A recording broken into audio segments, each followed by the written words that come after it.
Hello world, hello Twitch, hello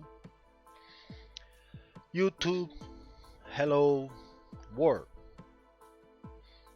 So uh, this is the episode number 10 of building a Gameboy Emulator with Rust.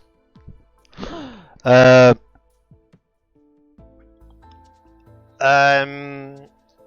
so in the Friday we did some refactoring.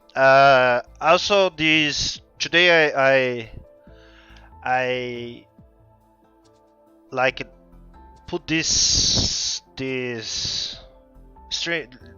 make this series in the Rust Reddit, and so it was surprisingly good because we are in the top. We are in a lot of people are talking about. I received some really good comments, which makes me more excited to continue this series. And I really hope that this is useful for somebody else. Even because I'm not like totally fluent in Rust yet. Neither know a lot of emulation, but I'm learning this process, and I hope you guys, you folks, are still are learning it with me. And so today also we have our nice commenter that is always present with us, Saturno Mart. He said that maybe he thinks that maybe the way that we address it, the way that we address it,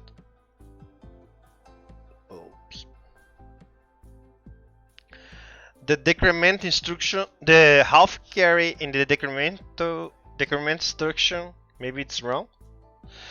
So then I went to the Game Boy Dev Discord, and guys there said to me that two things. That first, I don't need to really care too much about that at this level of the construction, because the half carry is only used in one kind of instruction, which is DAA. And even if it's wrong right now, I can fix it later. And second, they said to me to use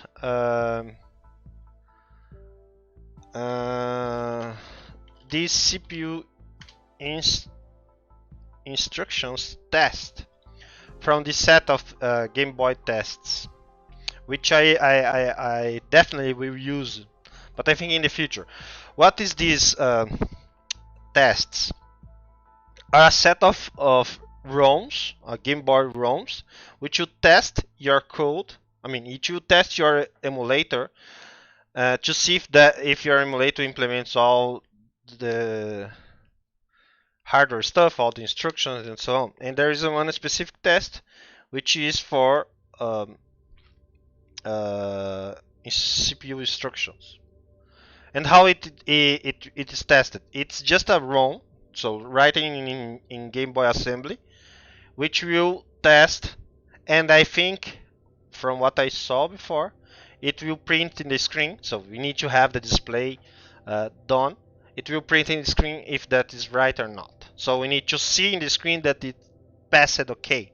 So then we need to have our display implemented. So of course I will not be able to run this test right now because we are still far away from display yet, but we will get there. So let's start. So last time we run this, on Friday we did a small refactoring on the half carry, and we started let me put both here. Also, the guy that created this opcode table commented in the post in Reddit. Sorry about my. It's this guy, Isaac Blue. So yeah, people are starting watching us. So let's continue. Let me run and see where we are. So cargo run. Yeah, our program counter is on 30, and we have this FE instruction. I think we already discussed about that instruction. So let me get back to this and FE. So F and E. Oops, it's a CP instruction. CPA U8. So let's see what our Game Boy manual said. I know this is not the best document out there. Actually, it's not. I think it's the best document out there, but it's not the most accurate information yet out there. There are other informations, even in the official Nintendo documentation, which I cannot show here because it's confidential. I'm actually don't know if I can't show or not. So to avoid any trouble with the video that I upload to YouTube, I will not show it here. So I will continue showing this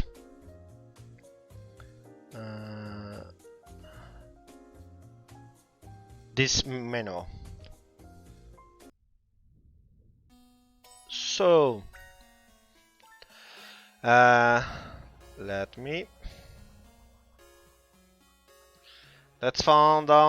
let's find out what is the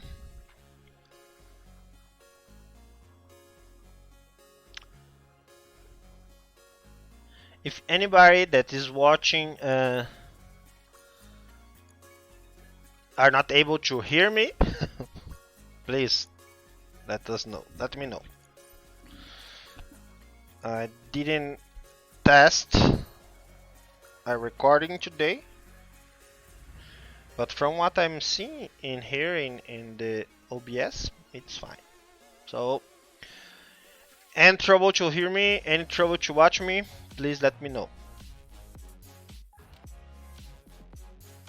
What I think that could be a good idea is to put a video in lower resolution.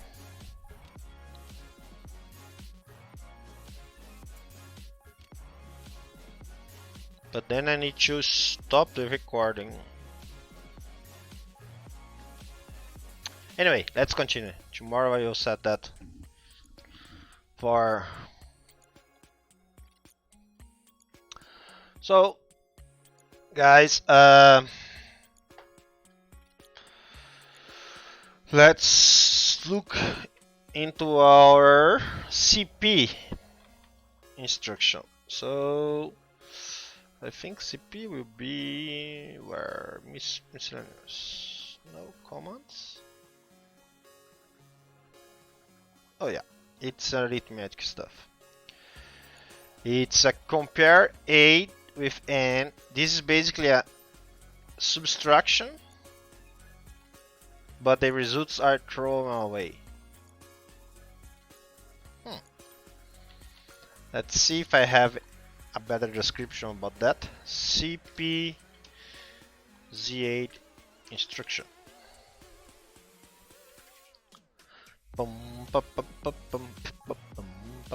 So CP is a subtraction from A that does not update A, only the flags.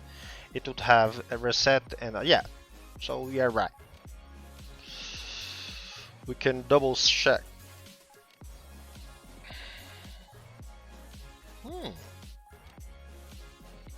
I like this Z80 heaven. Of course, there will be no instructions that are not from a Z80, because we already know that the CPU used by Game Boy implements a lot of instructions from Z8, some instructions from 8080, but it has also some instructions that it's only from Game Boy CPU, which is LR, some number, and is from Sharp.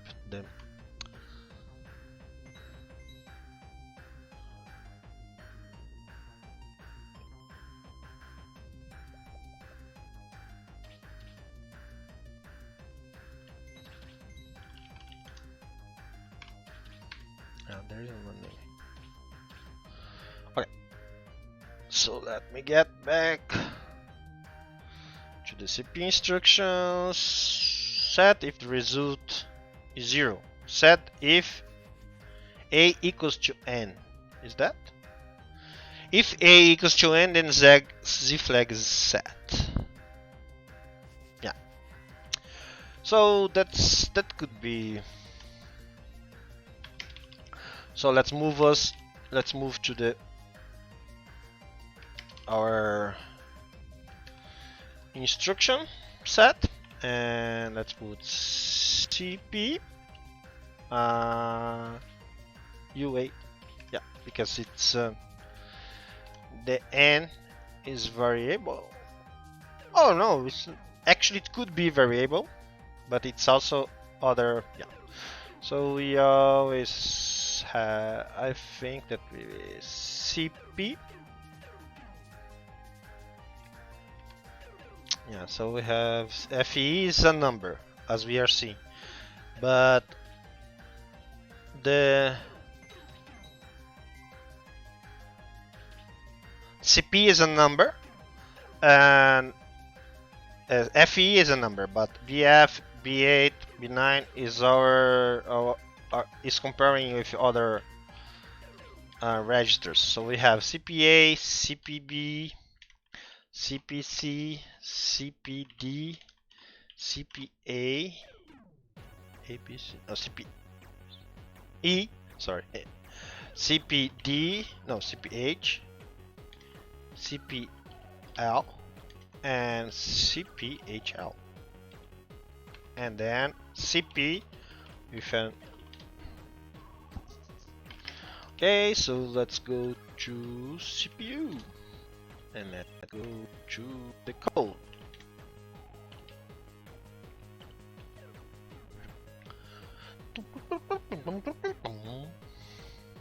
Oops, it's not a CB instruction, so let's have it here. So 0BF instruction CPA. What's that? So 0B8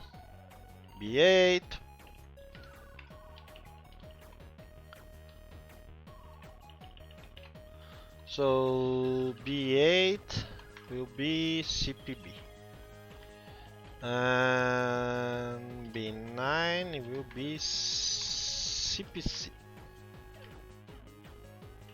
BA B what? B A B B B B B B B B B B. So BC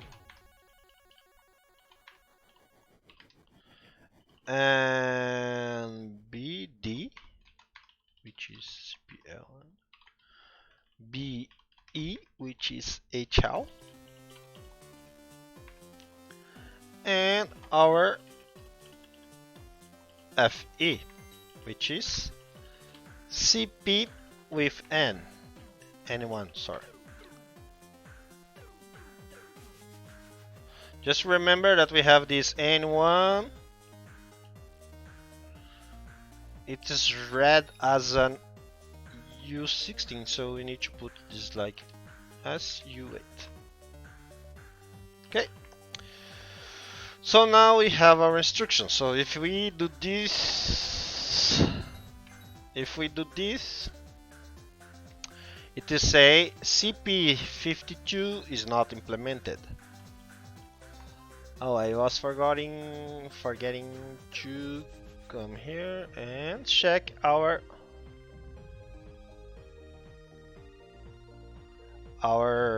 bootstrap. So we are PC 30. It is here. So yeah. So as this is in decimal, this is hexadecimal. So yeah, we are right. CP34.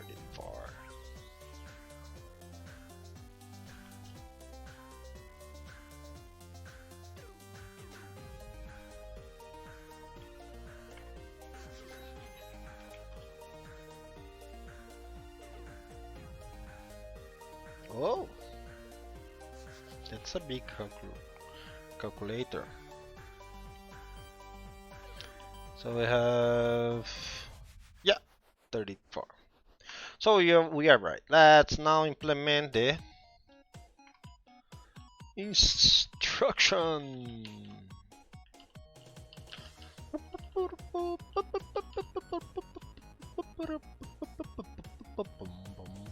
If any of you knows any source of not licensed music to us to play here, because as I'm uploading this to YouTube, I can't put music that has copyright. So I'm now playing from Epidemic Sound, which has this subscription to creators and that to use. But sometimes this music becomes repetitive. So let me try something else here. Let's see, and some blues is good.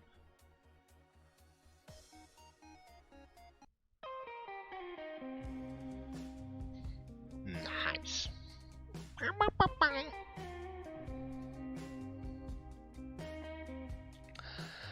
Blues.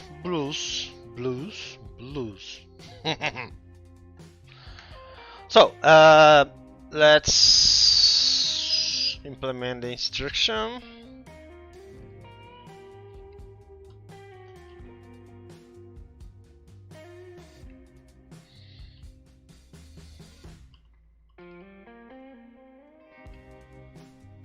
Okay, so here is instruction CP.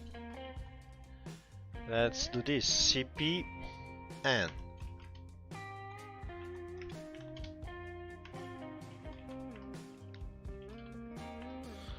so how is that?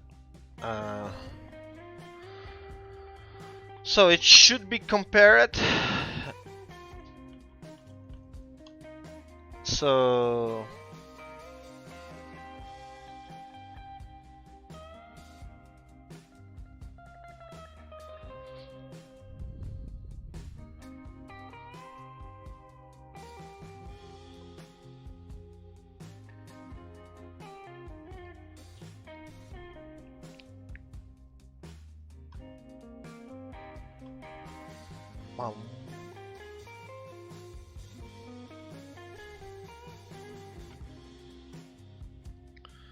so we need to self set and flag normally because it says set. Then we need to test, of course. So if self a equals to min read byte. Sorry, it's not man, it's MME. So then it's true. and as use 16.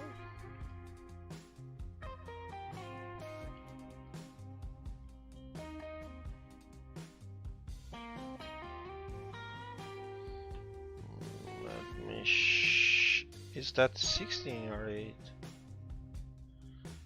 Yeah, it's a U8.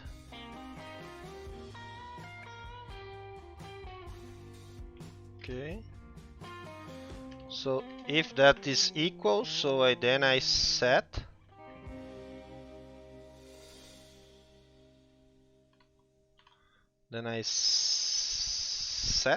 so then I do self set z flag, otherwise I do else self reset z flag.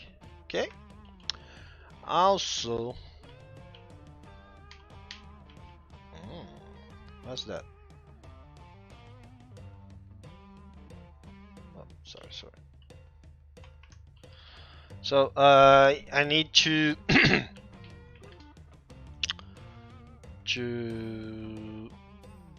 this 8 set if no, this is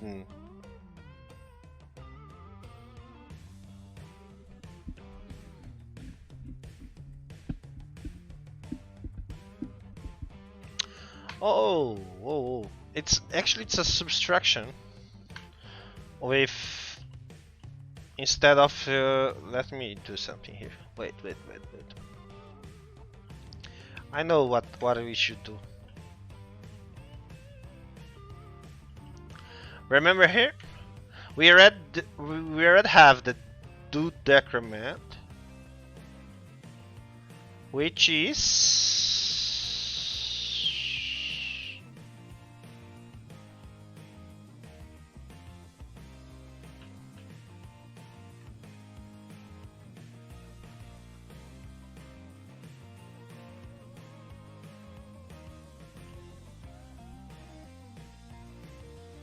okay.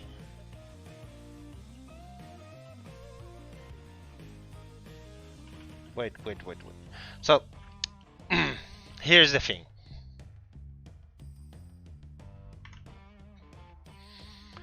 We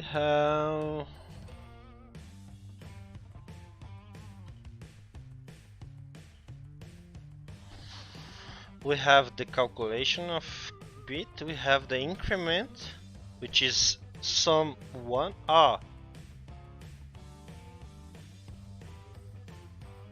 And we have decrement.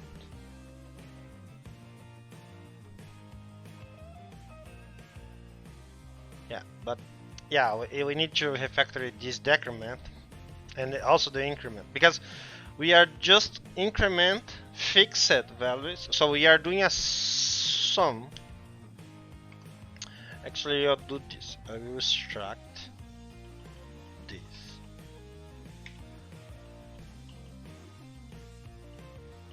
And I put this. Function do subtraction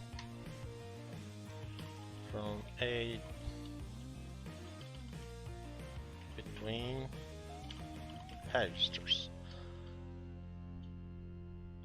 from A to B. So then, actually do subtraction, this is enough.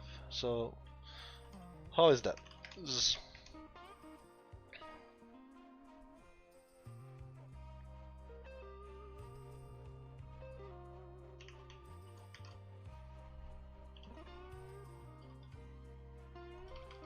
So register value A, register value B,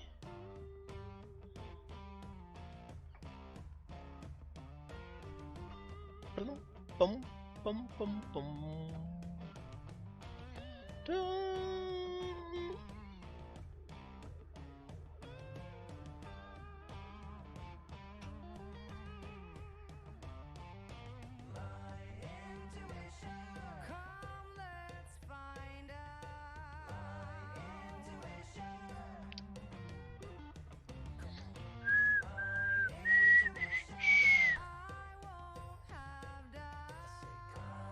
No, I don't like music with voice.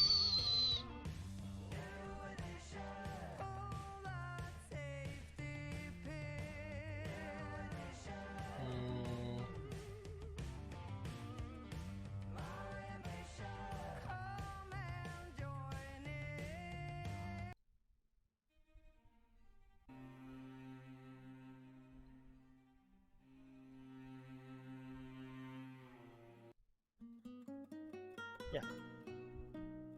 Some acoustic guitar is good. So then we do this U8, and we of course return a new U8. Then what I do this. I register value A and register value B. I do this, a new register value B. I will do actually new register value A, and I do this register value A subtraction register value B, and here again. So new A. We are setting the flags. We are doing all the flags stuff, and we are returning. Okay, so we are having this, and now for doing the decrement, we don't need to do this. We just need to do a self do sub register value and 1, because it's only 1. Sorry, and not, and return it without the semicolon here. We do the we return our subscription. So now we are good with the decrement. Let me do the same with the increment. So we do this function do sum. It's the same signature of subtraction. So you do the sum here, and we copy everything here. Actually, we do this, and here we do A register value B, new value A,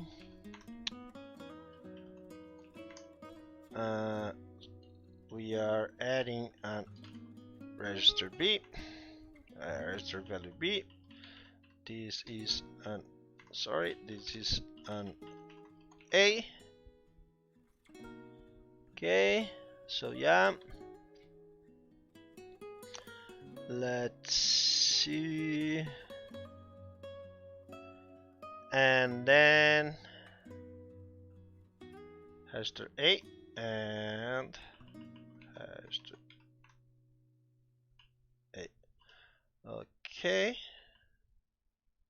so here we just need to do self do sum with self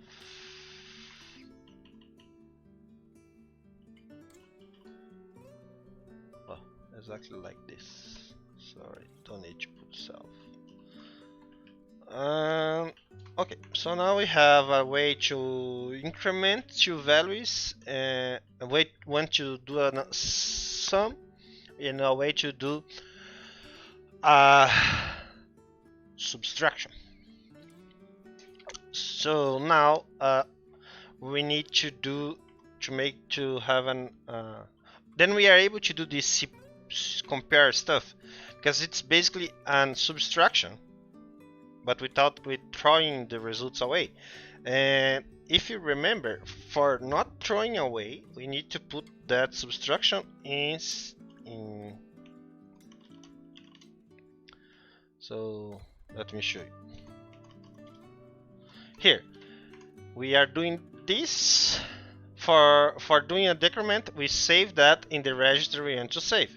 So for doing CP, it's exactly like that, but we don't need to save. So we do this. We do this.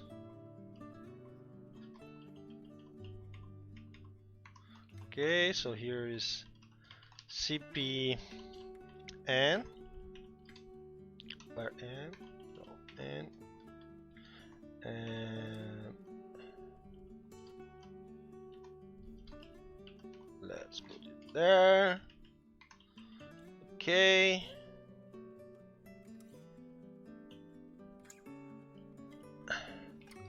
Just 16. We don't need to put that way. And here, we instead of do decrement, we do subtraction. It's self A and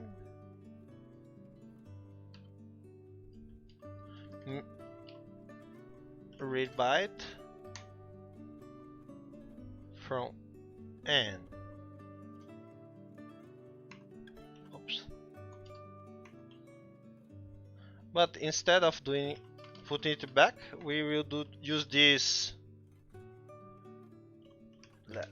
We will special variable name that no need to be used anywhere else. Is this right? I think this should use 16. Yep. So now we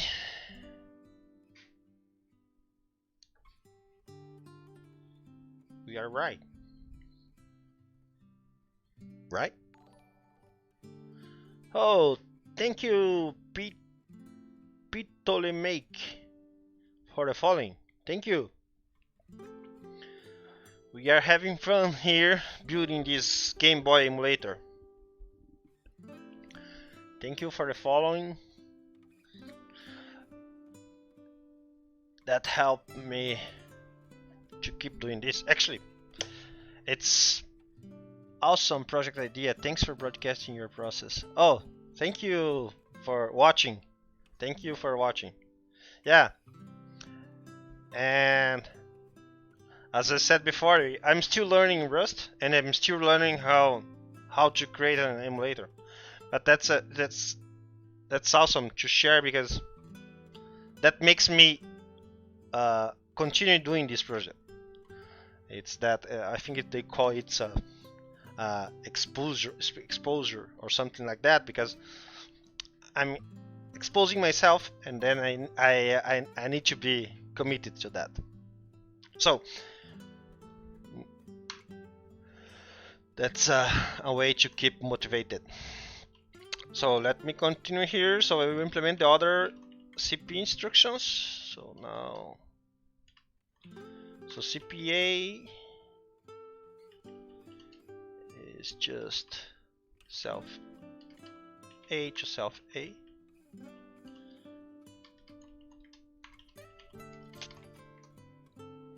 Yeah. And then CPB.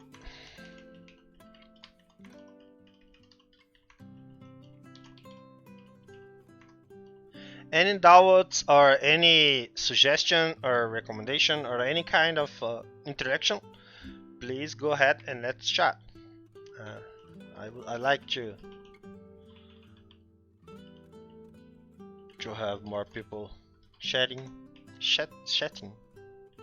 And sorry about my accent and my wrong English. As you can see, I'm also learning English. So yeah, this is a learning process. CPD. So yeah, D. CPE.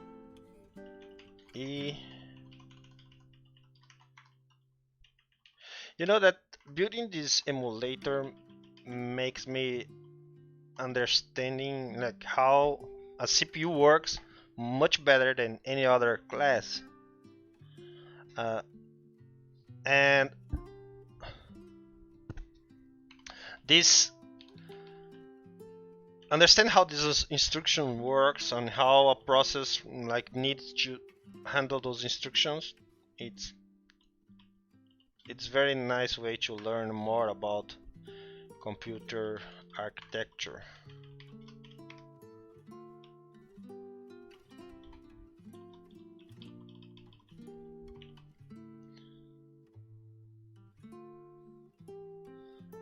And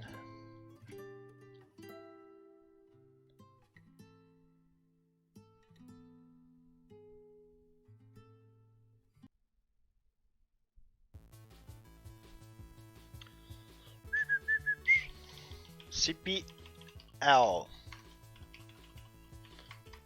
So this is the CPL, self CPL.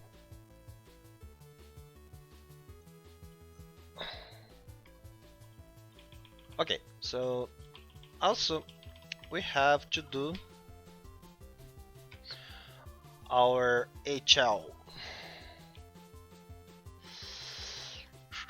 Oh, let me get back here for one moment.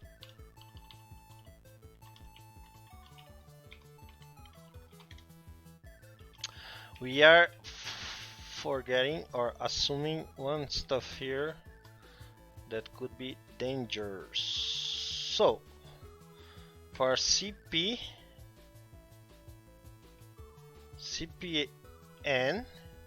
it takes 80 and 2 amps clocks. So yeah, so as we are already summing up with so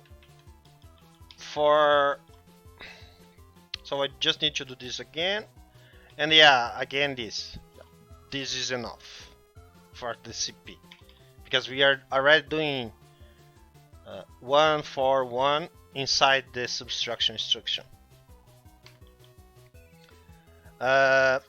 So let me see this. And what about other CP instructions? CPL. Actually, it's this CP is not that CPL. That CPL is other thing. Oh, sorry, I saw. So these this for CPAB, CPAC, and so on is just 141. So we don't need to set that. But for HL we need. So for HL we need to do this, but for HL is something else here. We need to read that HL.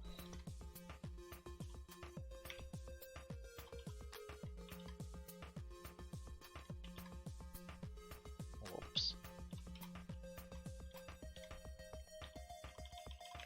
Yeah. So now we are just converting our our H and our L to an HL.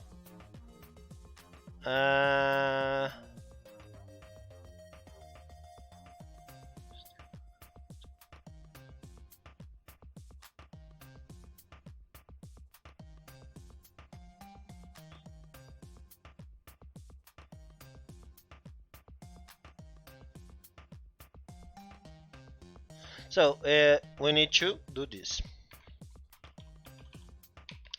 Okay, then we have HL, and here we need to again read from our memory in the HL address, because this is how HL works when it's together. If we are reading H, is the H value. If it's L, it's the L value. But if it's HL, is the memory, is the byte located in that memory address. Okay. So I think we implemented the all the CPU instructions. Let's see. Let's run. Let's see. Let's see. Okay, we are on the line 42. So for those that getting today, we are implementing this Gameboy Emulator, and our starting point, because is reading the ROM file and starting disassembling and doing all the instructions. As the very first ROM file that we are reading is this boot ROM, because in the Game Boy hardware there is an ROM inside it. Let me go back to my draw. So we need to handle the memory, right? So when we load the game, we need to put all the ROM in this first 30 kilobytes of our memory. But inside the Game Boy itself, it has this boot ROM, which is kind of firmware, which is run before the run is right. Actually, it is copied to the first 255 bits of the memory, actually bytes of the memory. So it's copied to the very beginning of the memory. The processor, the CPU runs those instructions, and the very bottom, the very latest instruction is to remove this from the memory, and then the game starts with the real ROM. This boot ROM is from Nintendo. It's inside. It works like a firmware, and it's there for work as for doing some check-ins, and it does this. So it initiate the run, initiate the sound, do the set. That's that logo, you know, that Nintendo logo that shines, that say bling. This ROM has that logo, and that logo is used to be compared with the logo that should be inside the ROM, a game ROM, and then that's there because it's some kind of a trademark control and copyright control that Nintendo had at the time to make all the game developers have the authorization of Nintendo to build a game. Anyway, that ROM is always read when we load a game. So instead of implement all the instructions, like getting here and blindly implement all these instructions, what I preferred is load that boot ROM, and while that is reading, because it's, let me show you guys the file again. So this is the boot ROM. So it's hexadecimal. Actually, this is binary data, and as I am the CPU is reading and performing the CPU run the instruction. The CPU read the byte from the memory, because the first thing is copying that to the memory. So it reads the byte from memory, it decodes the instruction, so it transforms this hexadecimal stuff to a real instruction based on this struct, which has all the instructions. Not all yet, but it will have eventually. So, and then we actually execute the instruction, which is moving registers and so on. So this is a brief description. Of course, you can go back and watch the videos from YouTube All those 90 episodes are there. You can go in and watch them. So yeah, we are executing this. So right now we are in the and oh, one more important thing, and that's why I started explaining this, is that this boot ROM was already disassembled by other people. Actually, it was discovered by a process that is described in this week, and then eventually it was disassembled. And this is the code. This is the assembly code of that boot ROM. So what I'm doing here is implementing the codes and checking if the disassembly is okay at least. And till now it is. So we already run this code. We already make this call, for example, which use a stack pointer. We already implemented in my code. So I already this instructions was called. It get here to this function, return back to that point. All that I already checked in the previous videos and in previous sessions. So if you are curious about that, curious about that, you can always check the videos in YouTube. And getting back to our process here, so the program counter is in the line 42x. 42x is here. So these instructions we already don't know. So we already passed through this. So let me compare with this. We are about in the part that the log is being set.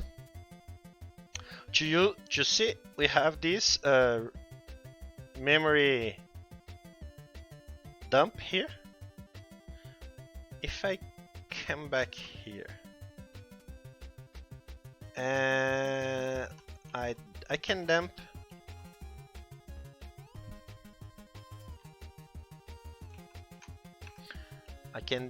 here this, and actually this should be because the sorry, yeah, we need to put this.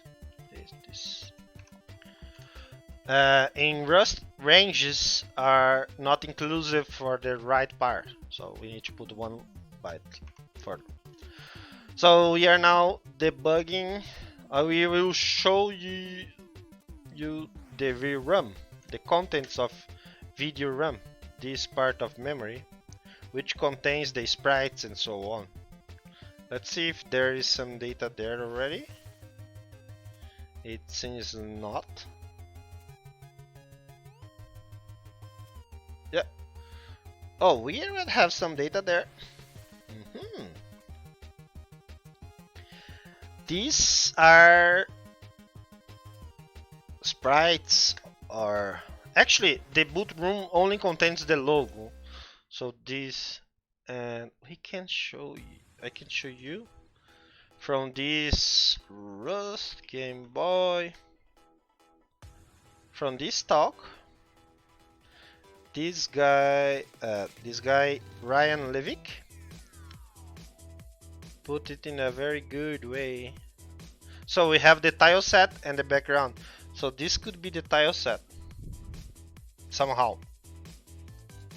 We will eventually see that because we will build our display. But it's good to know that the VRAM itself is already being mutated. So our code is doing something there. That's great. That's really great. So let me continue.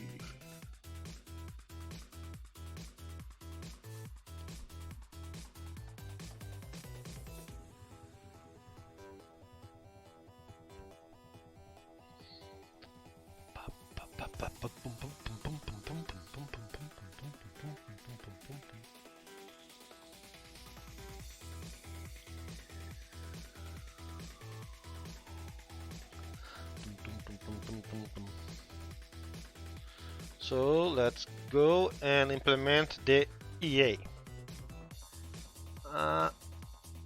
So EA LD FF plus blah blah blah. That will be not hard. I think we already have something like that. Oh yeah, we already have at least the instruction here. So this is LDFF00U8. No, it's not U8. It's, yeah, LDFF this because it's A of. So pum pum pum pum pum pum pum. Oh, it should be here already. Oh, but it's EA, not E0. Sorry, guys. Sorry, folks. Sorry.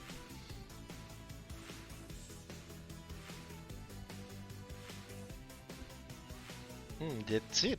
LD U16. Interesting.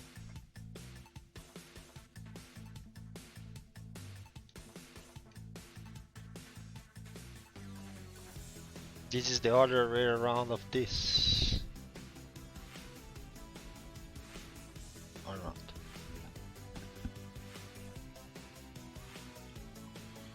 Oh, anyway. Let me check here. Load. It's 16-bit load. I think so.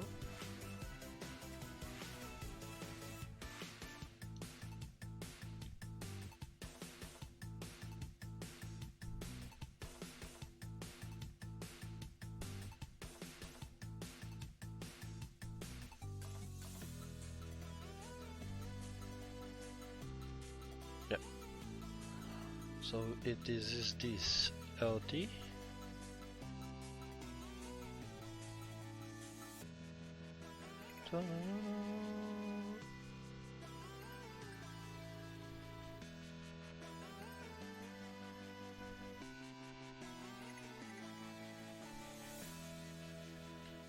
Oh, we already had this LDCA, LD, yeah. So, so let me just build this.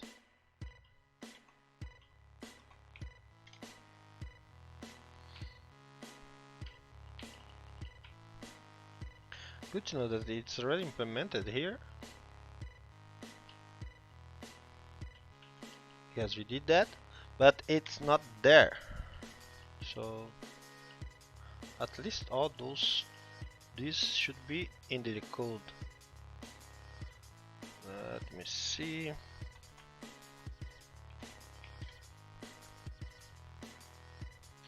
So low, yeah, 47.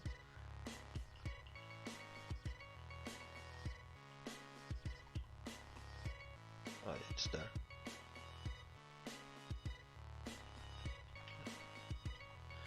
It here. So now we need to put another instruction, which is that's it. LDXXA. I already had that. So it should be coming here. Instruction LDXXA, and it will get the D60. Oh, come on. Okay, so if you run, you say LDX. Okay, now we need to implement it. So LD. Oh.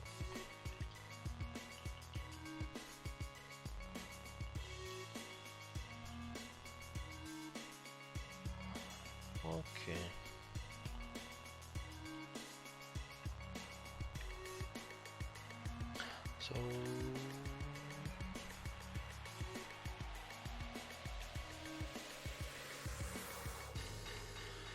So this is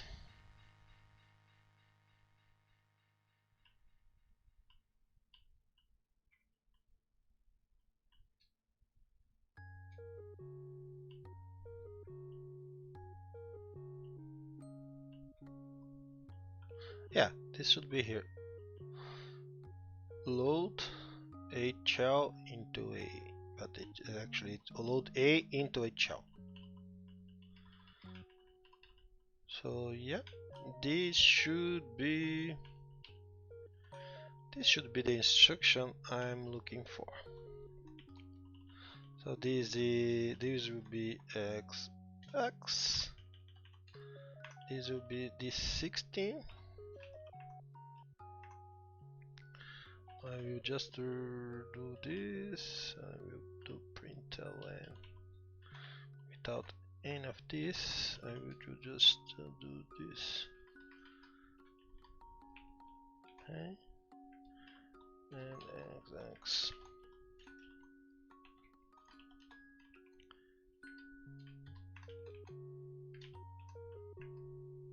Okay. Of course, I will try to do this, this, and this, and let's see if that will keep that way. Yeah. And instead of that, I will just put this 16. So, hey, what the? Oh, yeah. So I need to dereference because, and let's see how many cycles it takes.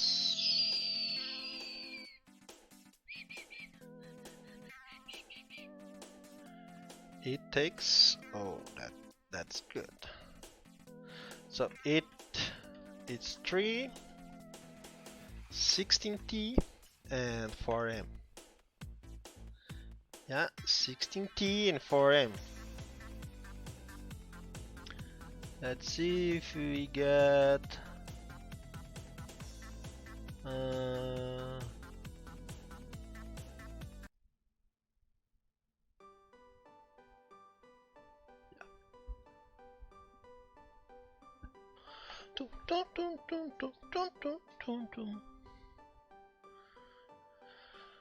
yeah, let's see how that goes.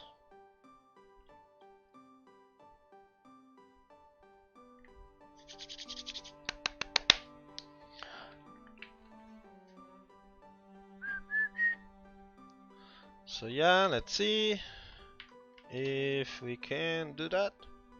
Yeah, we are 18, so 18, 1,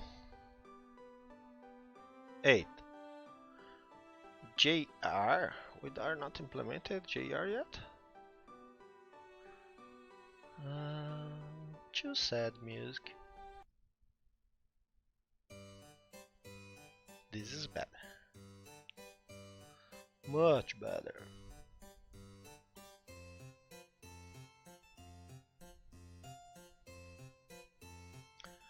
So, JR, where are the JRs? JR. Oh, we didn't implement JR. A. Yeah. What is that? I think that's just a jump without a JR.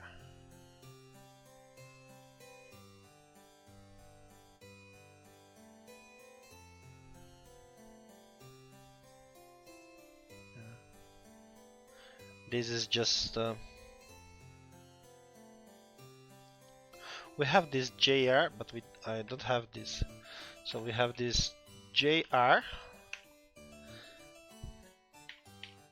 Yeah. This we need to remember. This is signed immediate value, and it should be also here. Yeah, it's a signed. That's a tricky part. So let me go to the CPU, the code, so gr.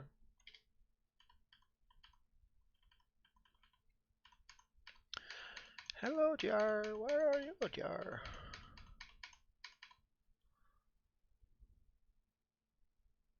The music has stopped.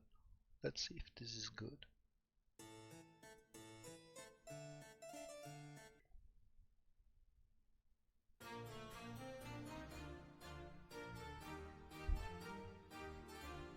Bum, bum. We got to the castle. So let's do this.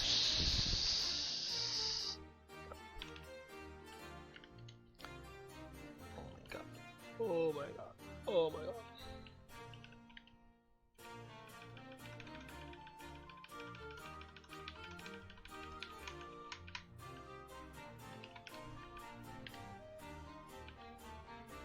Okay, so here we are. So this is 18 and this is just this. Okay, and then we go to this, probably copy this,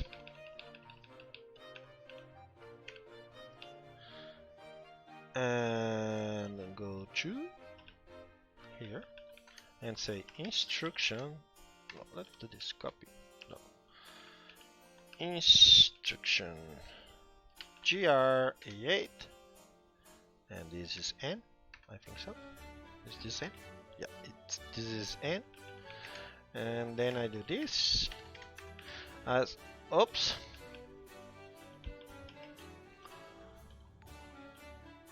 Oh, hello Brutus Unix. How are you doing? Thank you for the following. Thank you very much. Welcome to the stream. We are building this Game Boy Emulator from scratch. So this is a jump instruction. Oops, not this. Let me copy. Blink. This is a jump instructions. Not instructions. Instruction. I will do this. This is a jump, unconditional jump. So yeah, we don't need to do this. So this is just this. There are no conditional. We don't need to do this as well.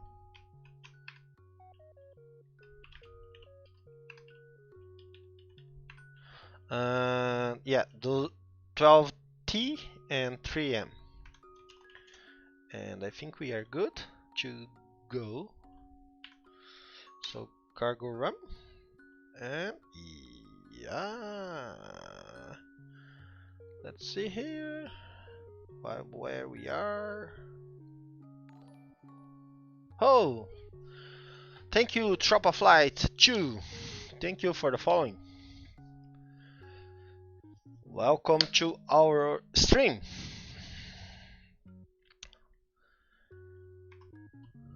Where we are building this Game Boy emulator and having some fun in the process.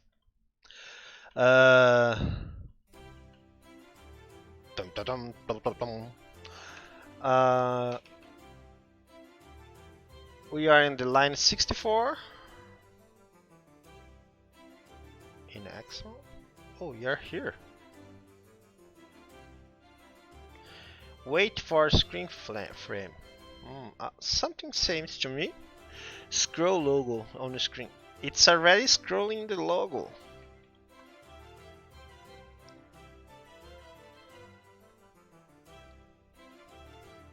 Yeah, we are here. It's supposed to be scrolling the logo. Of course, we don't have the display implemented yet, so we cannot see it. Maybe, just maybe, I will start implementing that. But I think we need to go through all these opcodes at least, and then implement the display. We still have 1 hour for today, so maybe tomorrow or after tomorrow. So LDAFF0 blau.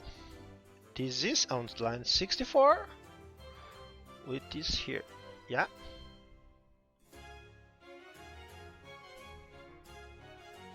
Why we didn't implement this yet? Why? So ff00.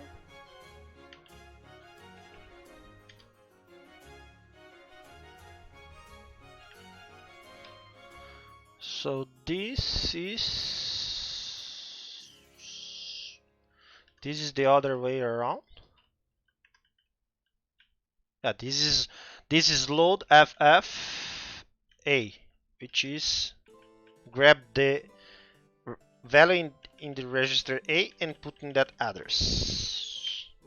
But load FFU8, I think that is the other way around. I think that's it.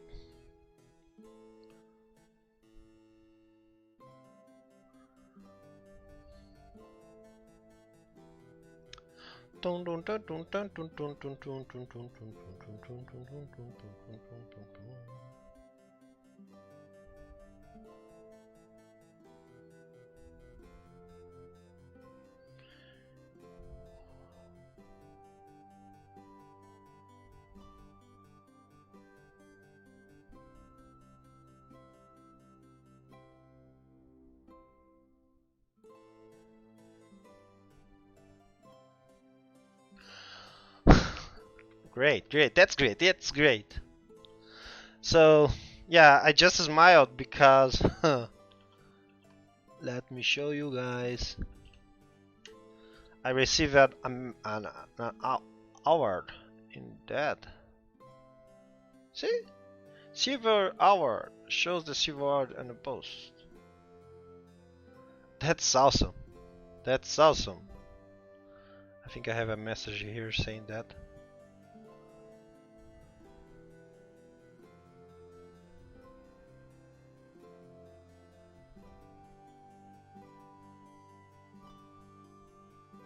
I don't know how these awards works in Reddit.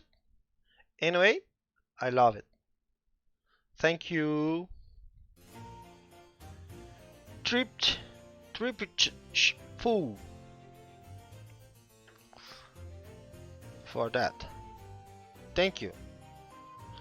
Love the idea. Thanks for sharing this series. I hope you stick with it. Most of these types of series kinda die out half done. We will not die. I will continue at least till the end of this project. But my plan is, in the end of this planning, I need to open a parenthesis here because they said that development of the emulator never ends. So I will put some milestones here, like playing some kind of games. After that, I will move to another project, and then we will see. I don't know yet. There are some suggestions from a guy from YouTube, Blur, that asked about network stuff or something like that. I don't know yet, but definitely I will finish this Game Boy and then start the other. That's my plan. That is, and hopefully I will finish. Check out Watch People Code. If you want to post a thread when you go live each day, it might help you snag a few more live stream viewers. Oh, I didn't know Watch People Code. I saw live coding, but not this is great. Let me. What happened here? Yeah. Let me join here. Tomorrow I will post it here then. That's great. I will not post now because we are in the middle of the streaming, but tomorrow I will post there. Thank you, Imagine Gray, for the idea. Thank you. Let me put it. Thank you for this idea. I will post it there tomorrow.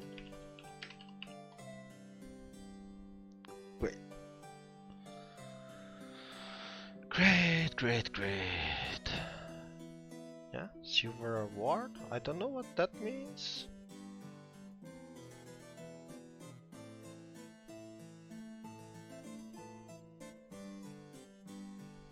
But that means that somebody like it, and that's good. Okay, so getting back to the code. Here, so this is, I need to put here, so let me do this. We need to implement the other way around, which is LD A this way. It should be something like this, where N is that. So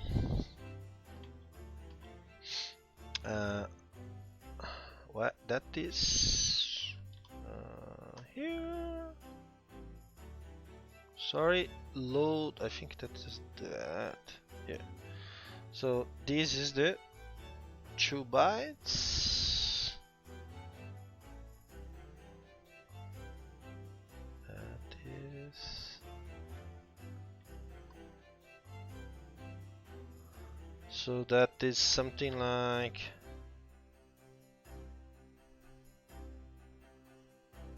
Yeah, I think that's that. This is. Put the value at the address into the register.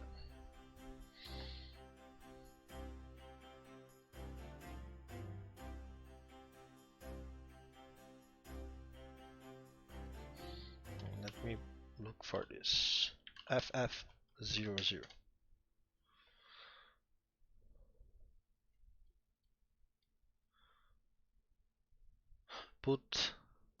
Put memory address into a, yeah, so it's the other way around. So I need to sum this, okay, then I get like let value equals to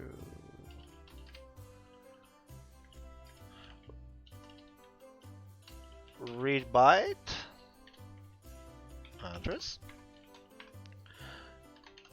Oh, actually don't need to do this value, I don't just do this self. Hey. Oh, thank you Eva 301. Thank you for the following. Thank you to join this party. Really appreciate that. Thank you. Hey, Eva. Hello. We are building a Gameboy emulator here with Rust and learning all together in the process and having fun, of course. We are still not seeing anything in the screen because we don't have a screen yet, but we will get there soon. We are still decoding and executing the instructions.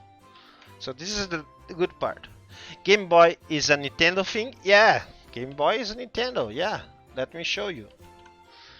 Game Boy, DMG. I will show you the DMG. Yeah, this could run on Pokemon. Yeah, definitely.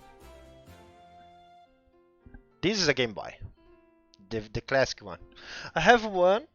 Where is my Game Boy? Where is my Game Boy? I have an advanced one. Where is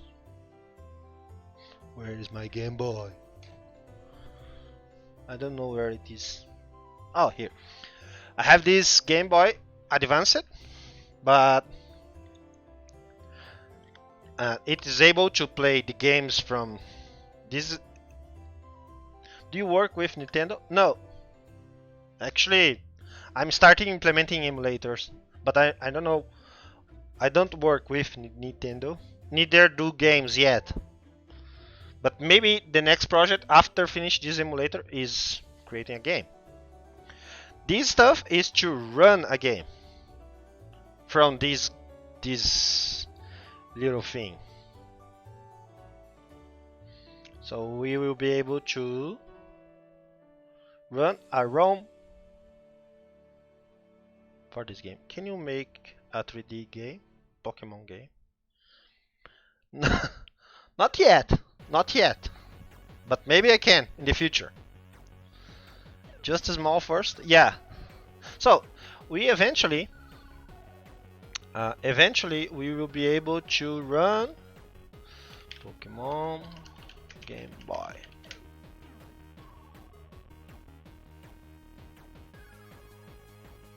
When we finish this project, we will be able to run, not with colors, this.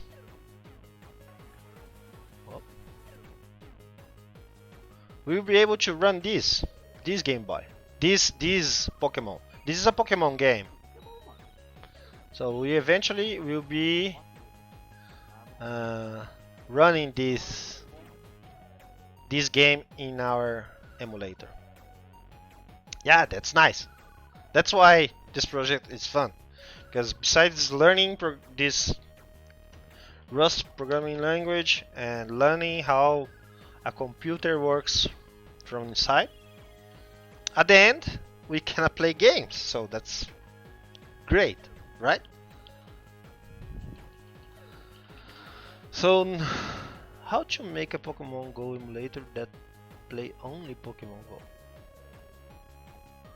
Ah, do you mean that the Pokemon Go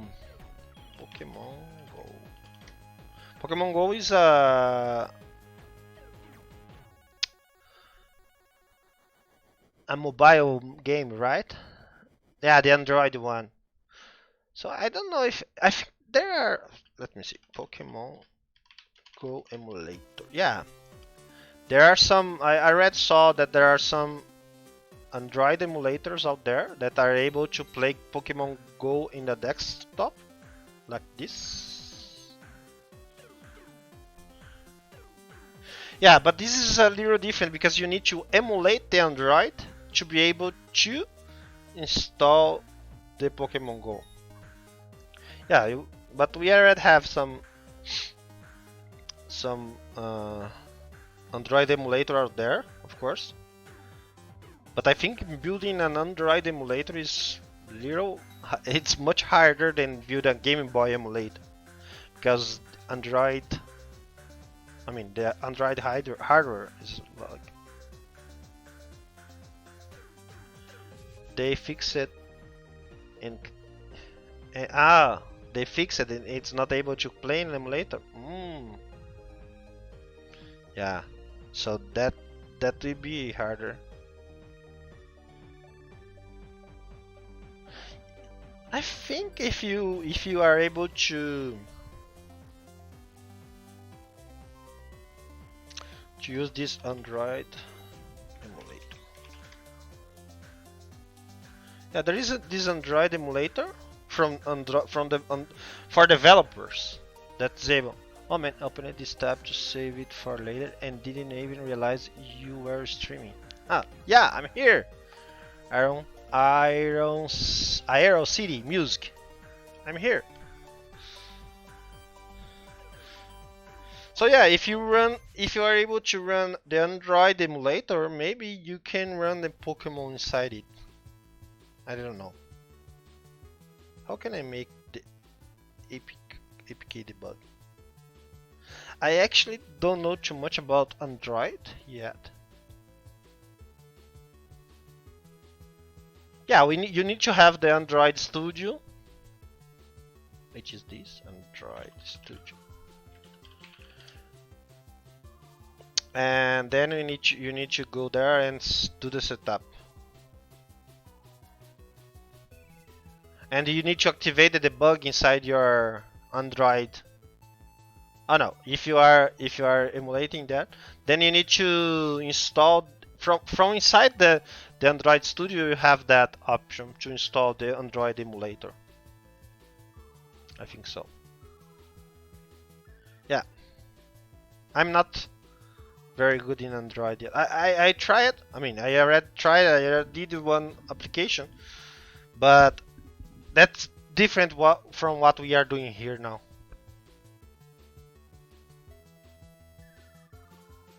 Yeah, so let's continue with our Game Boy emulator. So we already implemented here. So we get the address from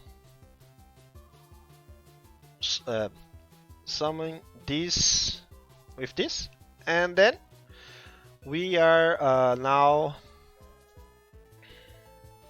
Oh, let me see the program counter. How much I need to increase? 12 and 3. Yeah, so we are done with this. Cargo run. Let's see.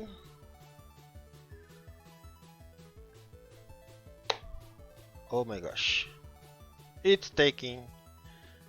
Something went wrong. Or we entered in a loop.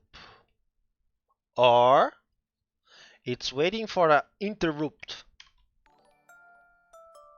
Hey IRL City Music. Thank you for the following. Thank you. I appreciate that. Very good. Very good.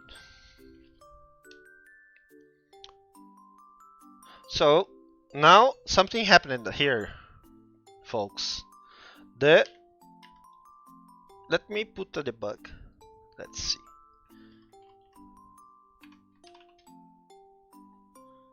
Let's see what's going on here.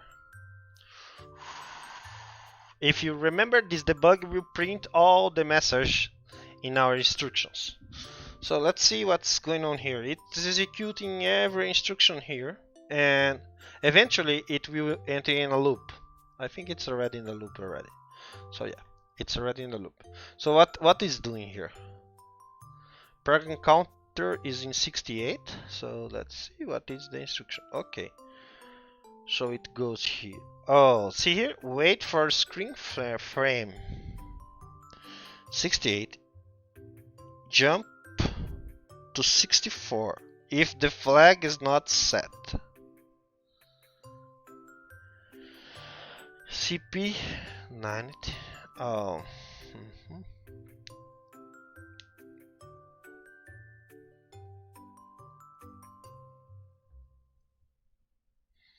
Load 44. So let me see.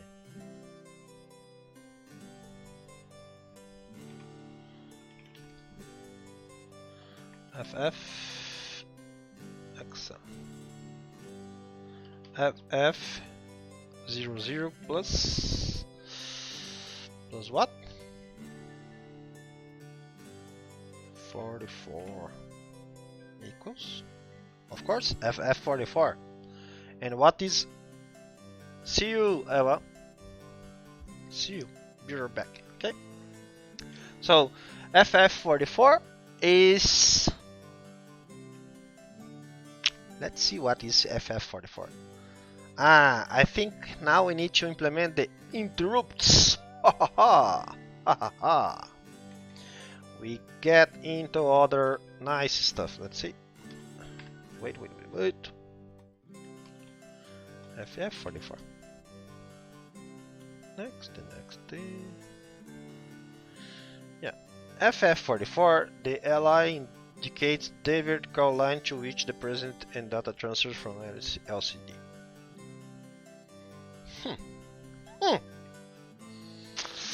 Yeah. So let me see what is happening here. Now we need to understand what the code from the boot is doing to see why it's in the loop. It probably is expecting something from other subsystem, like the display or timer or anything that we didn't implement it yet. I didn't implement all the other subsystems, so eventually you get this point. And this is interesting because now we need to implement other stuff. So let's discover what we need to implement. So here in the debug, we are the line 64. So it's loading the FF44 into A and then CP90. What CP9 does?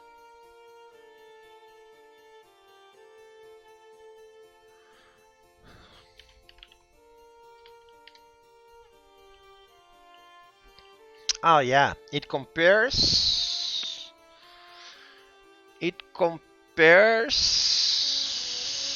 this 90.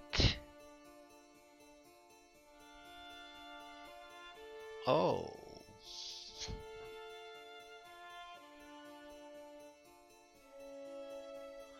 And only if the value into memory 90. So what's doing here? What happened here? The register A is getting the value from this memory address, okay, which is FF44. So when the memory, so let me do this stuff. I will remove the flag, the debug flag, okay. I will remove the flag, but and I will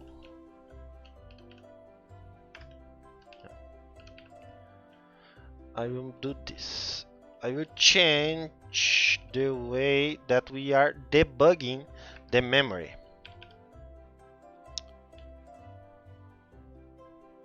What I will do? I will do this. I don't want to print all this stuff, so I will do this. So I will print only FF44. So I will print what is inside FF44, and I will print that as a bit. So I want to see what's there. So how will we do that? I will do this. I will do just this. Copy this. I will do this.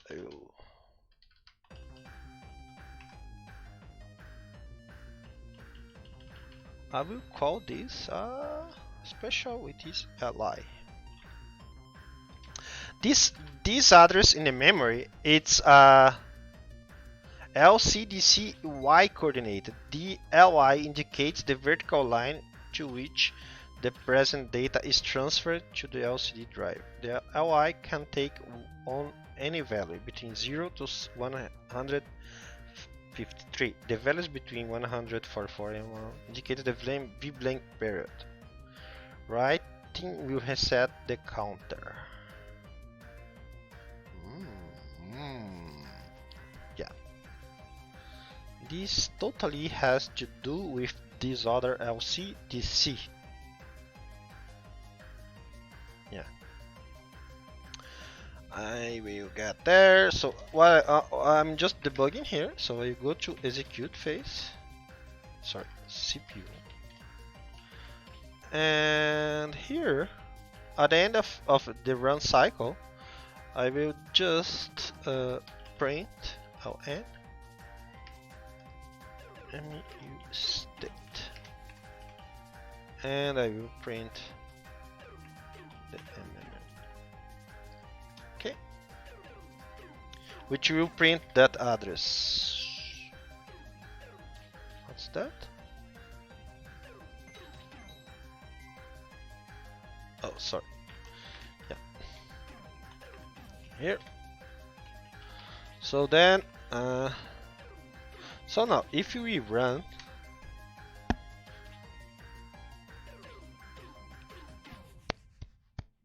so the okay, and I will print our self A, register A.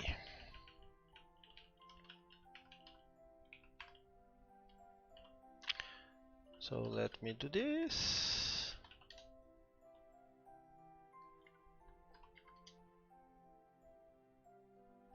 No, something's wrong here, totally wrong.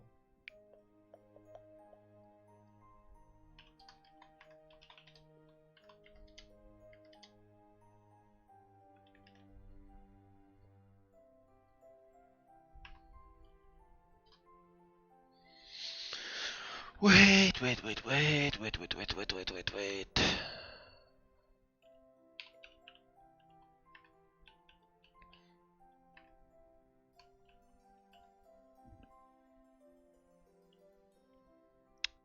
So, memory management unit state. How that's possible? So let me see here.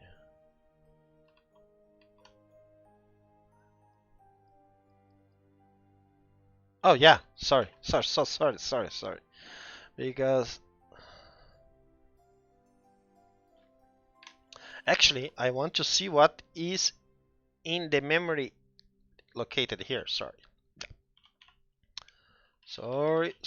about that. Okay, so we have.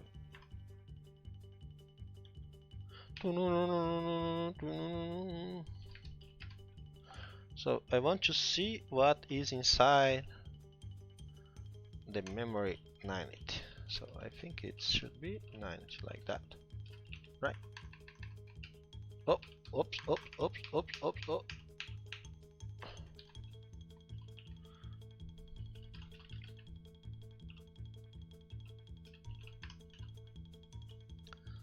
Okay. Actually, what we are doing here in this line, we are actually comparing the value on this memory address with this FF. Oh, this music has a horse. Oh yeah, the name of the music is Gallop. Makes sense to have a horse. So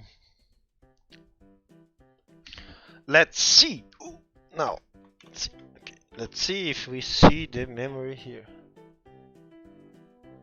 Oh yeah, see? This should be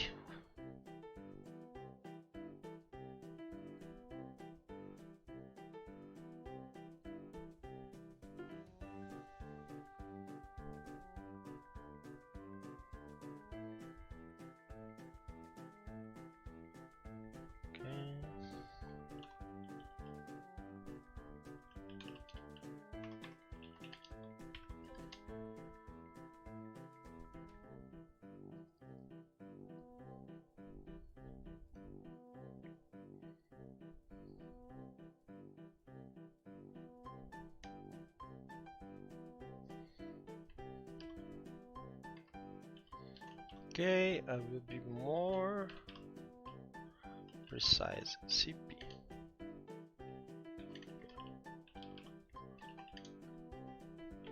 So now we are just running.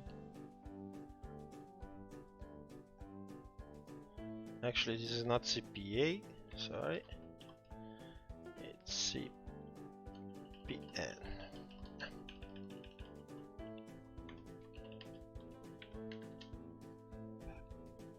Yeah. So now we know that we need to have that 90. And here we have wait for screen frame.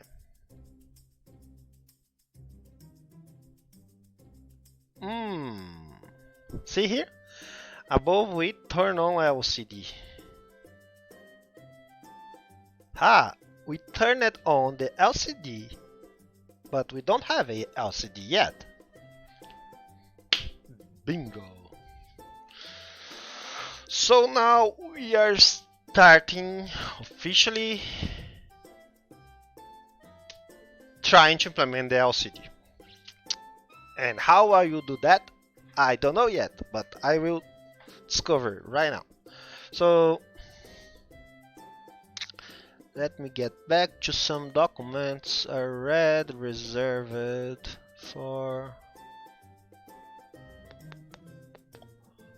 this moment, for this very moment. So I need to go through the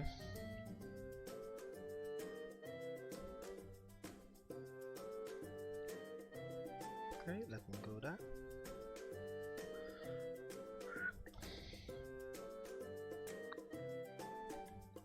It is so this guy built the same emulator using JavaScript. And there is this graphic, this GPU timing, which explain this. This is the V blank. There is this H blank and this V blank. V blank is the time because how this LCD works in Game Boy.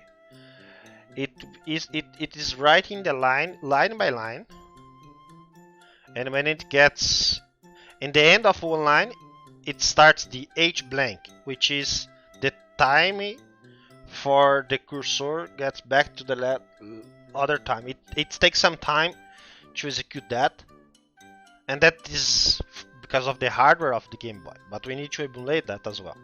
And the V blank is the same time, but from this point to that point.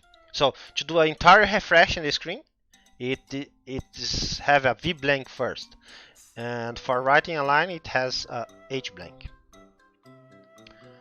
Okay, it is here you say that it's V blank takes this. There is this GPU mode.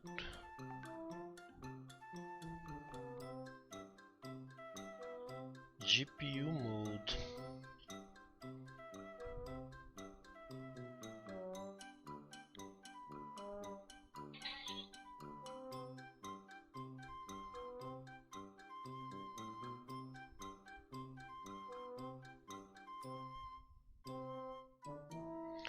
So, how that works? Here. Alright, so this had some good stuff. That screen. Okay. Jeep mode 0, 1, 2, 3. Scan line. Scan line. Okay. Okay. So there's this 3 modes. Let me get back to the manual. Wow. This Spy Boy has something to say about the display. Display. LCD. Okay. Here we are. So, here it is. LCD. Okay. So, LCD display. Register. For controlling the display, the Game Boy has an array of special registers. These registers are not like registers in CPU, but the regular memory. Okay, I know. LCD display register. Okay. And here's that. So let me check. What about us checking those other registers? So let's see. Let me do this. So do this. I think that will work. Well, let's see. Yeah, still works.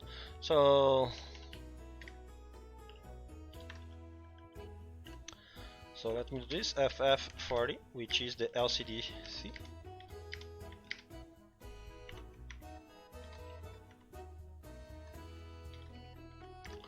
Let's see how is this flag. So I will see this one.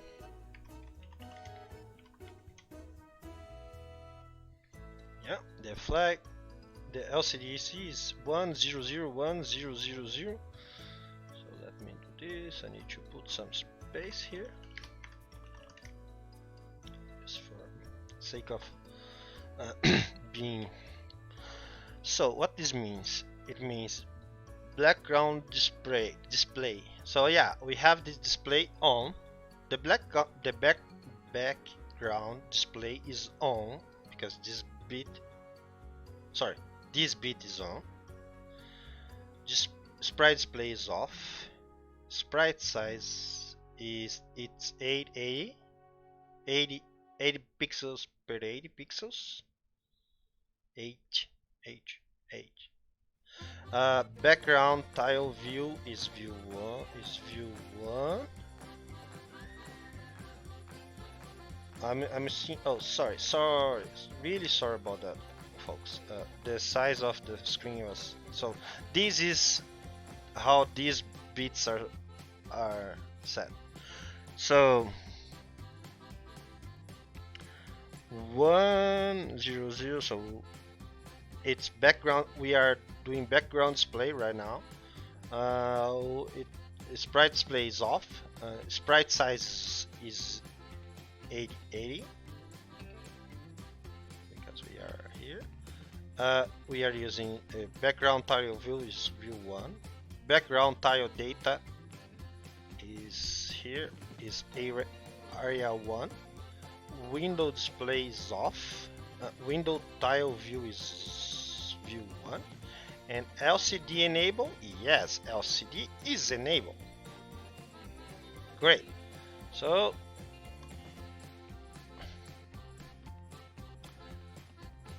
from here, this is what is set. So now, what is this waiting for screen frame? So this is something that I need to understand better. LCD status. The LCD status register, stat register are like the LCD display register, but display mode spans over 2 bits and can be switched. That's great. Let's see what is in this register. Sorry about that.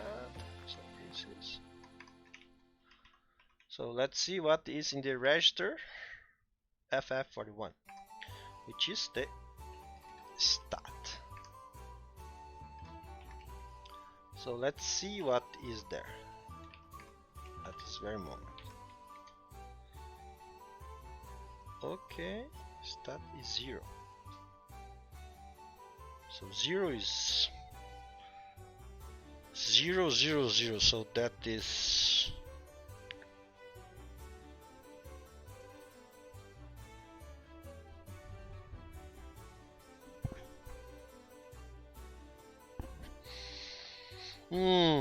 I think I need to understand the interrupts. I'm having this feeling that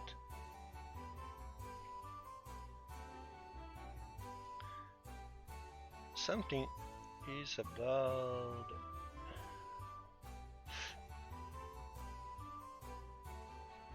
So this is how the display works.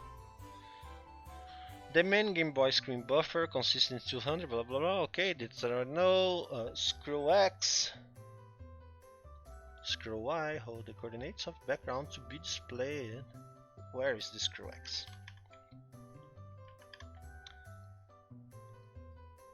Actually, it should be.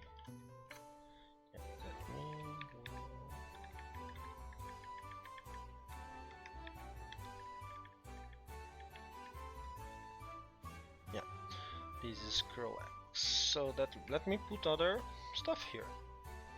So we also have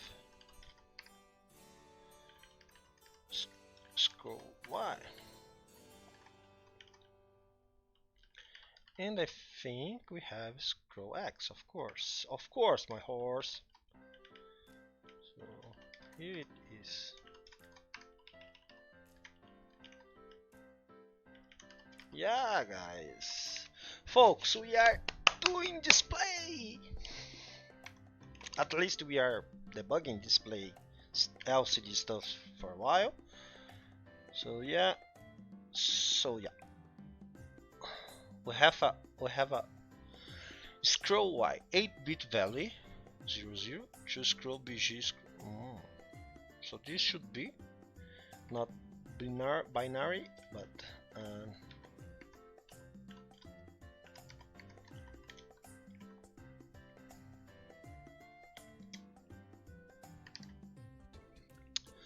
okay, so 064 to scroll BG screen position.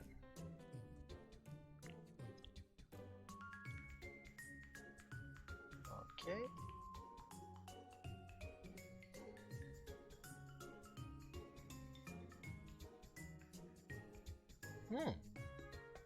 This is interesting.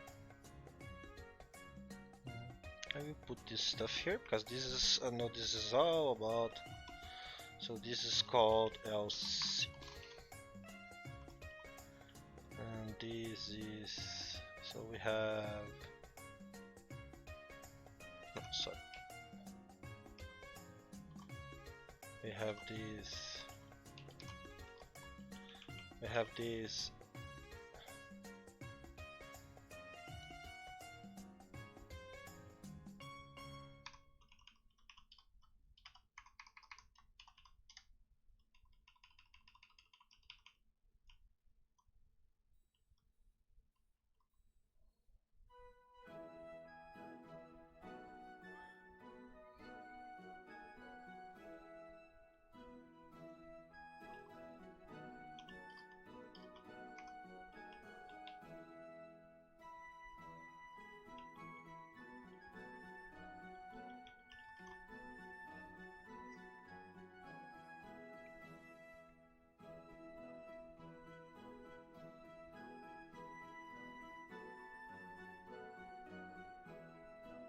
Yeah. So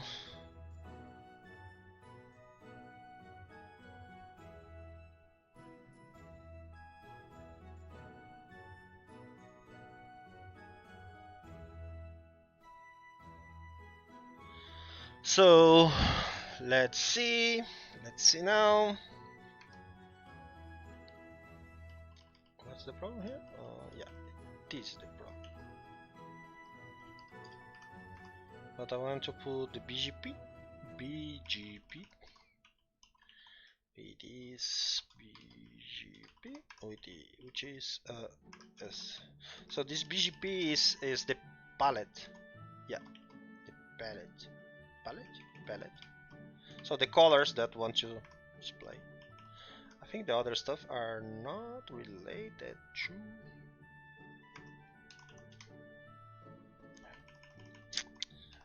So let's do this and see. Okay, so we have the palette that we are using. We have, yeah. So we have this BGP. Okay, let me get back to how the display works.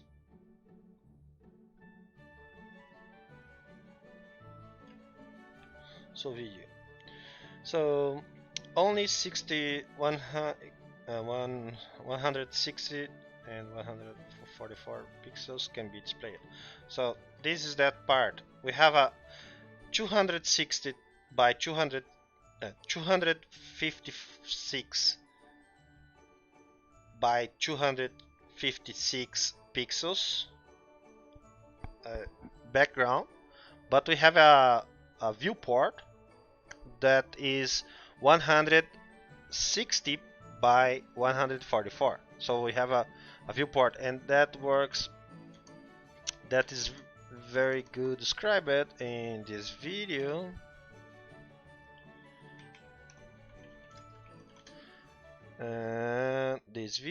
And have this part of the screen, the and HRAM, which is the topmost page in the system. So I think it here, yeah. Green is just Tetris. It's enough, just, and this makes sense. I think it's here. Repeating patterns and so this well, it here it explains. I want to show. Yeah, this. So are you seeing this? Yeah, of course I cannot zoom the video, but as you see, the entire screen is 256 by 256, but the viewport, which is the screen itself, it's only 160 per 144. So this is it. So now getting back to our dock, it says that the register scroll X and scroll hold the coordinate of background to be displayed in the left upper corner of the screen. So if we are holding 64, so that says that pixels, I think so. Background wraps around the screen, in parts, okay. Another of Ronald's below contains a map. Okay, it's organized. Okay. So I think at this moment there is also a window overlap the background. The window is not okay. This is a no. I want to see how the display is turned on. That I mean, because let me. So we just set up the. We already set that.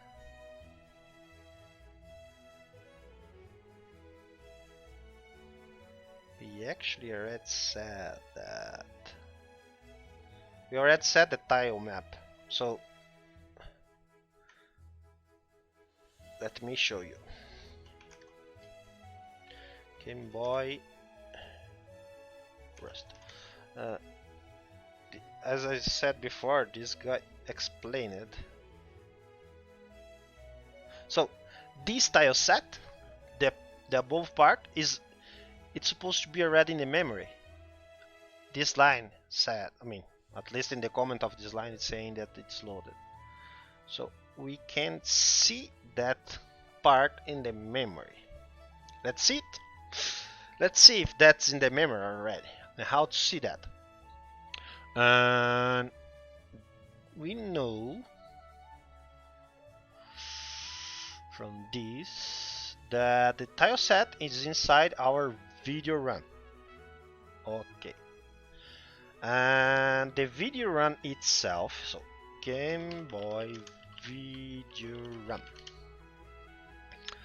So the video display. Okay. Oh, this is much better. Much better. Much better. Documentation. Background scrolling mode 0 is not set start on screen. Right. See this interrupt.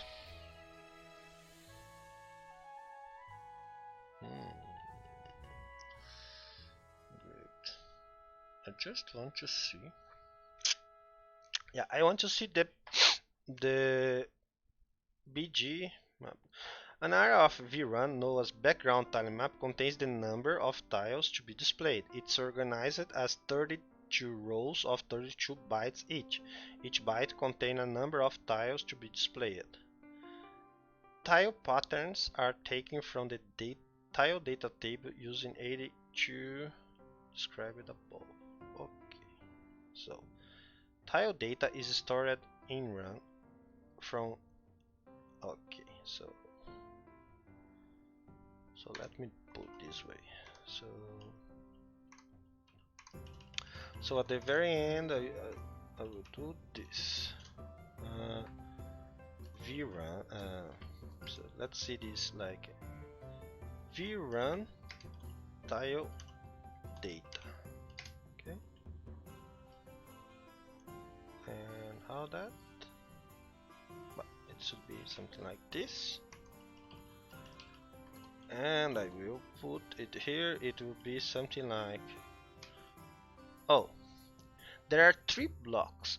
Each tile is sized with one of tile being 16 bytes large. These are defines the data for 384 tiles.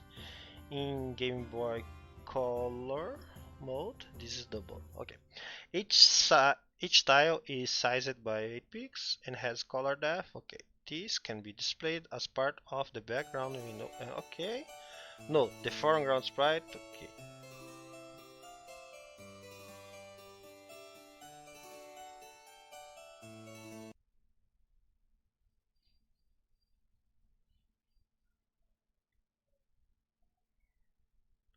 Okay, so there are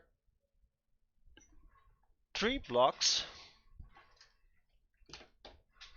There are three blocks of tiles with 128 tiles. Okay, so we run tile data block 1, and it is from 80 to 87 FF, but as we need to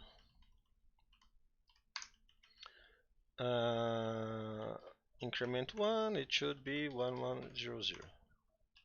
Okay, so let me put music back. Oh, we are about to finish here, so but let me do this. Just two.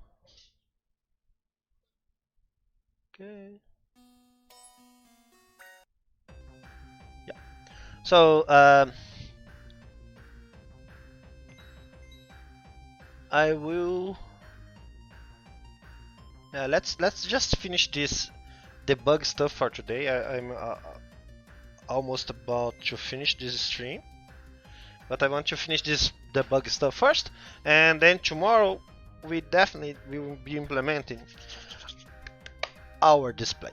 But so here is block 1. Let's see what is in the block 1. Oh, okay. So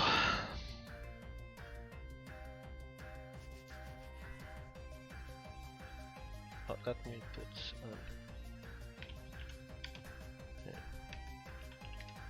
So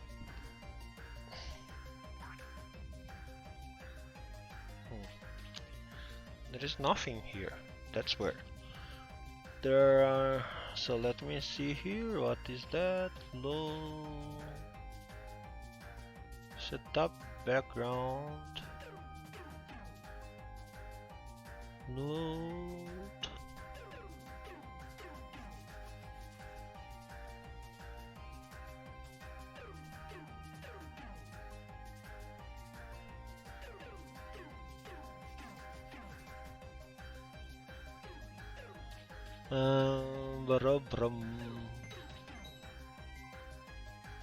So let me do this. Let's see if we have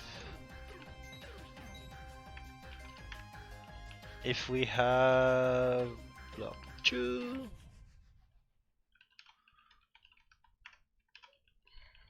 So block 2, block 30, and let's see if we have like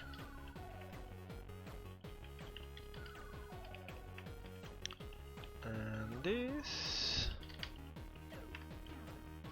is something like this. Okay, so let's see if we have anything. Okay, so let me scroll up. Oh, so let me do this. Okay,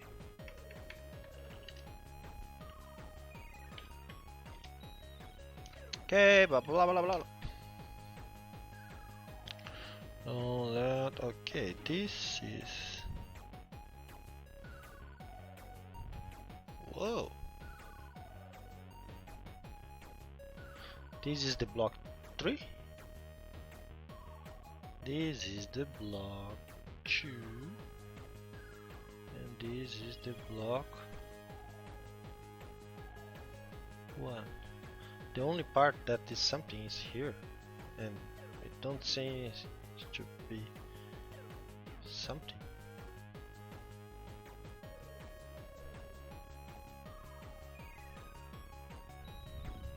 Yeah.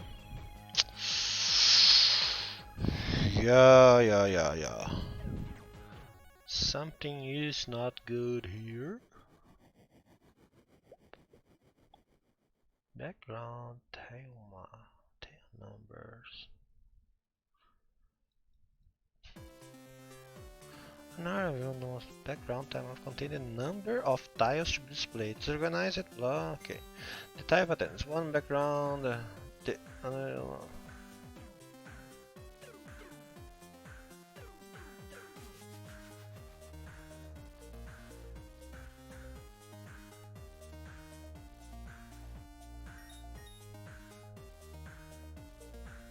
Okay, but where?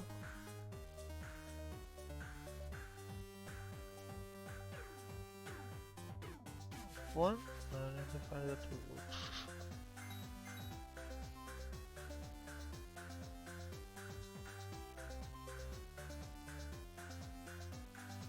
Oh, okay, this is just for.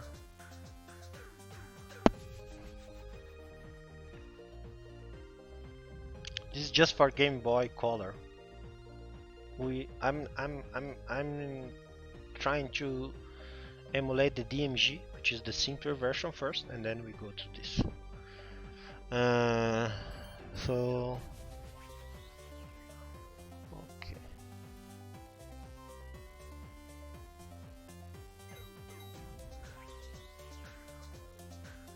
No. Okay, so.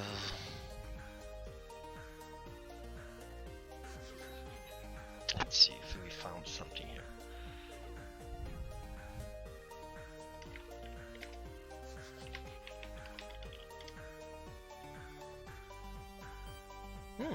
Reg. Working through the BIOS for hinting an infinite loop in this section. Exactly like us. Look at the initial values of some registers.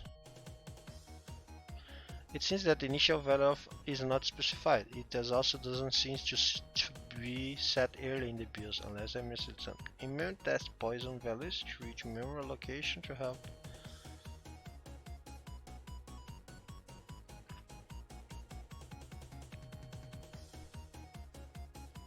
Li represents the current scan line that the display render is on.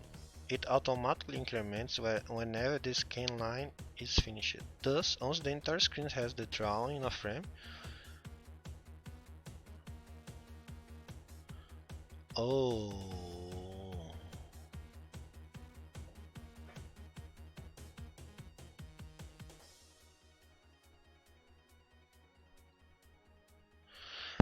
okay, so that's something.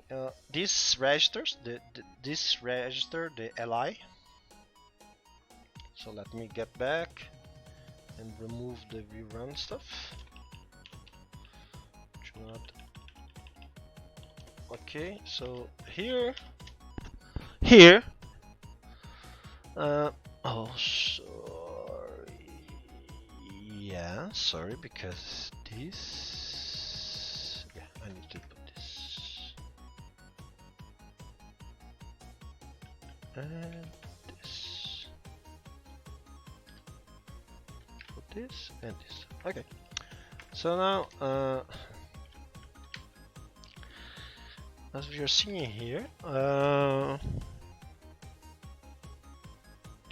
it says that this Li register should be incremented. So it says that it incremented once the screen. So it automatically increments whenever the scan line is finished. Thus, once the entire screen. After they look back, okay. So this has to do with the how many lines. Sure, but it's a sure, but unless there is interrupt change the value, I don't see how initializing to 0 will allow the exit loop. I should have noted that I have not implemented any kind of interrupt handling, which likely may be the problem. Exactly like us. Otherwise, you guys are not able to read that. Otherwise, there is no way for the procedure to exit. Thought reading this, which is it says that LCD controller is updated on every step of GPU, regardless of the instruction is being run, depending on GPU mode. Looks like I need to read up on GPU states and state transitions, but I guess that loop will continue certain numbers. Okay. Li starts increment as soon as the screen is turned on, which the BIOS performed earlier in the program. And yes, the LCD will update independently from the CPU. For example, it takes about 450 clock cycles, I don't remember exactly number, but you can find the insertion to draw a scan line and go through H blank. Thus, LR increments approximately every... Oh, this is not exactly how it behaves, but it's good enough to at least get through the BIOS. Note that you are at the point where you should start graphics emulation. It's possible to just hack in something that increments LI and nothing else, but at that point you have gotten everything you need to complete execution BIOS. Games will require more sophisticated graphics emulator, so it's better to get out in the way so now that you can at least get to the title screen of Tetris or some other simple ROM. Also worth noting is that you don't need to emulate interrupts for the BIOS, but you need for any game to work. Even threads will stuck at the corporate screen if you don't at least have a blank interrupts. Sorry if that. Thanks for that. I end up implementing something. Oh, so there is this cycle stuff. I think this is exactly what it says here. So one how... Oh yeah.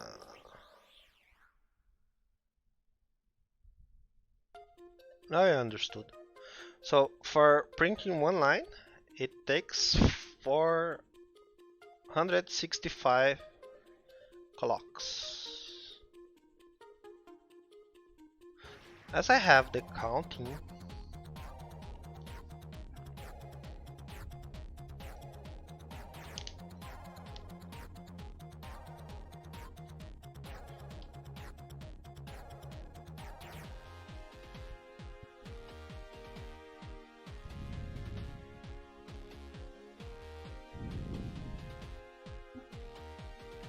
I think I got from this point that the LCD is turned on. I need to start writing the lines, and that's done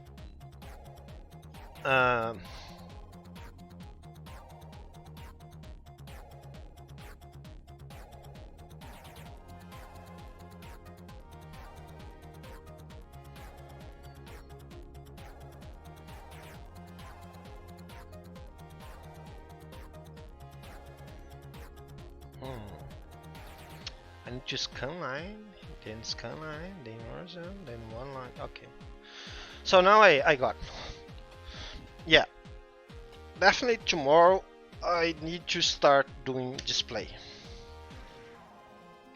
So, folks, what we did today, we implemented a lot of others opcodes. So let me git status.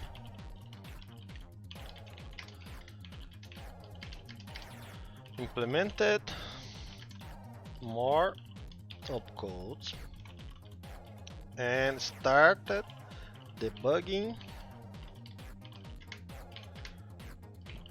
LCD. Yeah, that is exactly what we did. So we implemented some other instructions, and the most important part is that our emulator is already read this part of boot ROM, and we are stuck in this loop. Okay, this loop has to do with the screen frame. At this line, the ROM turn on the LCD, which we didn't build anything about LCD yet, neither LCD, neither display, neither interrupts and anything else. But the instruction is setting the register to turn on the LCD, and the ROM is expecting in this line that the screen is already displayed. I mean, the blank screen. And how I know that? We debugged some registers that has to do with these registers are a special register stored in CPU. Sorry, stored in memory. In memory. So these registers are special addresses inside the memory, which has values that has to do with LCD. The special register that we are looking for here is this LI, which is this loop. What is this loop is testing? And actually this loop is testing for expecting the LI to have the value 9 in hexadecimal, which is 144. What that means? That means that, and that LI is like line counter of every time a line is drawn in the screen, that register should be incremented. And how I know that? Because I found this Reddit post with a guy called Nick. Well, I will call him Nick. I will give you some points. And which is hit the same infinite loop as us. And another guy tell him that Li represents this current scan line. So the Li represents that, and that is incremented not by interrupts and not by, but by each time it's write one line. And inside the Game Boy, how much time is that? That is approximately about, it takes about 450 clock cycles. Remember that we are already counting the cycles here with T and M. I don't know which one is this one, but we are already counting. We are already counting this. So now, what we need to do before, like, if you want to go through that loop, we just need to increment this Li after every execution if the LCD is turned on, which is here, which is this flag, which is this flag from LCD register. If this flag is on, we start scanlining, or drawing the lines. And after each line, which is 450 cycles, we increment this Li register. So that is what we should do. I will not do that today because we are already out of time. But tomorrow we will start our streaming doing that. Thanks a lot for who is watching online now, and thanks a lot for those that will watch this later on YouTube. And downloads and suggestions. Oh, I forgot to mention. I would like to thank you.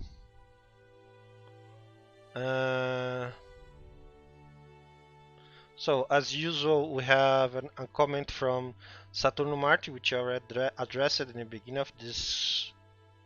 Oh, in some ideas. Faster than a hash map for opcode sources in an array with pointers to function next one.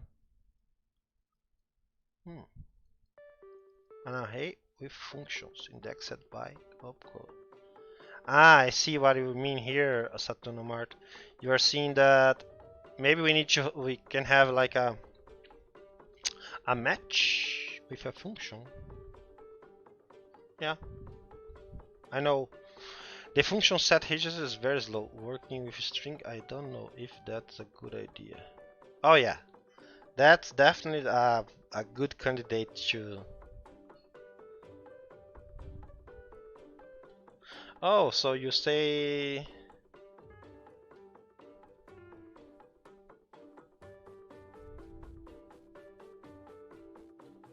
Hmm. What you're saying is that having a.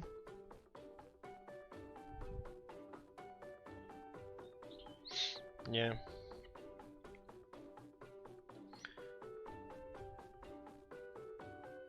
I will check that. Those two ideas is very good. Saturno, I will do that and the next. Or maybe in Friday, I'm thinking. Thanks for the stream, it's cool. Thank you, Mavion. Thank you. Thank you for watching. So I love in this, and I also should say thank you to Blurry, which is let these two kindly comments saying that he's loving the series and he's recently started learning Rust. So yeah, thank you, Blur. We definitely continue with this. So thank you, guys. Thank you, folks. Thank you, girls, guys, and girls, and who else is watching this series. We will definitely finish this. I mean, and let's put something here. Finishing this series will mean that we will be able to run Tetris, we will be able to run Super Mario World, and maybe Pokemon. Yeah, I definitely go for Pokemon, to running Pokemon in this emulator. So of course we will not able to run every single Game Boy game, but at least 3 or 4 uh, big titles we should be able to run, and running those we are able to run a lot of Game Boy games. So that's it for today. Thank you for those. Thank you everybody, and see you tomorrow. Thank you. Bye bye. This recording will be in YouTube. Bye.